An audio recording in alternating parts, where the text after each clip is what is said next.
So thank you for joining me again. I'm very interested to have this conversation with you about the skilled trades gap and the way things are moving, especially now that we have this wrench thrown into the mix with COVID. So let's say 18 to 25-year-old men are not getting into the skilled trades or the blue collar industry as much anymore. Or what do you see as the perks rather? And not even to say that college is bad or anything, but what do you see as the perks as somebody that's like fresh out of high school, they don't want to go to college, they want to work with their hands. What's the benefit of coming to work in an environment like this? So I'll tell you several different things. There was a book written years ago. I think the title was The Millionaire Next Door. I remember reading it when I was a young tyke, and I wanted to be a millionaire, right? I was like, what are the secrets?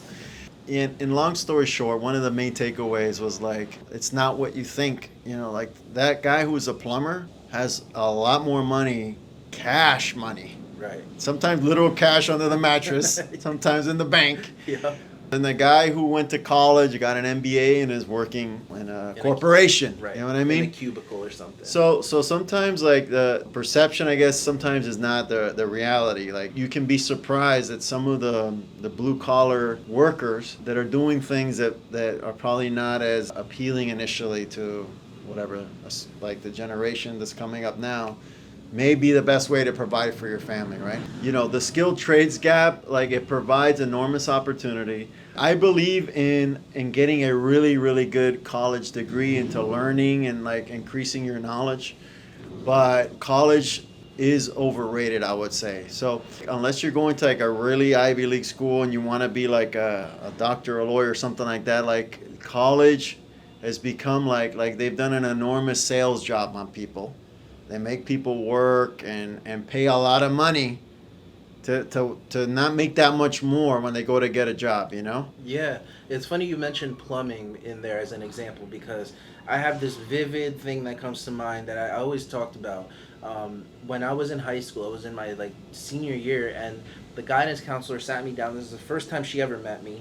First time she had to look up my name on the computer, and she's like, "You need to pick up these math grades, these science grades, or you're gonna end up being a plumber for the rest of your life." And at the time, it was like, oh no, a plumber, like I don't want that. But looking back on it, it's like, what's wrong with being a plumber? You know, not only do they make great money, but you can start your own plumbing company eventually. Correct. There's a lot of opportunity that can come from that. So I think the school system is set up in a way to discourage people from getting into the blue collar world, and more so encourage people to take on the debt of college. And even if they don't necessarily want to, it's like, well, go to community college first and you can figure out later what you want to do. It's like, why not just get a job that's going to pay you and get a job that's ultimately going to pay you to learn? Yeah. Instead of doing that. How do you feel? How do you navigate kind of those ideas, or what's your initial reaction to that story of mine? I mean, I think that's a great story, and like I said, the irony is that plumbers can actually do very well, right? So some of the best investments, like if you talk to some of the talking now like business wise right now, like I've spoken to some very knowledgeable and wise investors. And at business school, I studied, and we did some case studies on certain types of businesses that you wouldn't have thought would have produced the returns that they have. Like I'll give you one example, Casper with the mattresses, right? Mattresses. They're selling mattresses. Yeah. Sleep on a mattress. They're not trying to send a rocket to the moon. But the amount of money and the returns that has produced for the investors has been enormous. Sometimes, especially right now, the best opportunities are where people aren't looking. Everyone's looking at the nice shiny object now. They want to look at Amazon. They want to look at Tesla. The problem is they should have looked at Tesla before Tesla was Tesla.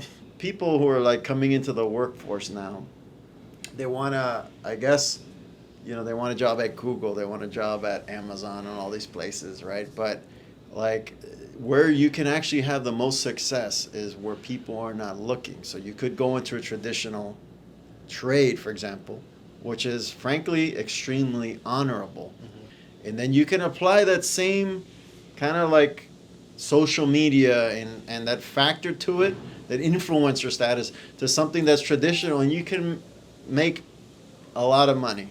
Back in the day, you got married young and you had a family. Yeah. So you had to provide an actual living. Right. Whereas nowadays, people are postponing marriage, and it's not better or worse, but I guess like it's different when you have someone depending on you. Like you can't really, you gotta go for something that's gonna produce for you, and that's where like the skilled trades can really do that, produce well for a family to be able to provide without having to make you spend a fortune on and get in debt and traditional education, which frankly is not gonna really bring the bacon home for you. Right. It reminds me of a quote that I heard from Mike Rowe, which was, in order to find out what you want to do, look at look at the direction everybody's going in, and go the other way.